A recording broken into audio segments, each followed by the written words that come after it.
Aqui já se vê melhor a granulação, conseguem ver a sedimentação da primeira camada.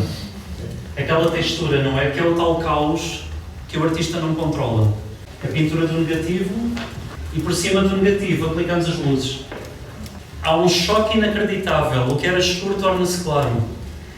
Continua-se a deixar ver certas partes das camadas iniciais, portanto o caos continua a transparecer através da luz. O caos nunca desaparece num ícone. Está sempre lá, subjacente a tudo. Mas começa-se a gerar ordem por cima do caos. Começa-se a gerar estrutura por cima do disforme. As cores neste momento são berrantes. Portanto, nós entramos com uma pintura de ícone que é como se fosse uma explosão cromática.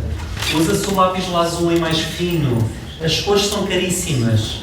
Estamos a falar de pigmentos tradicionais, do mais alto nível, que a própria extração da cor vem de pedras semi-preciosas, como a malachite, por exemplo, ou como a lazurite, que vem do lápis lazuli, etc. Nos ícones de catedrais, usam-se só os pigmentos mais puros, mais preciosos.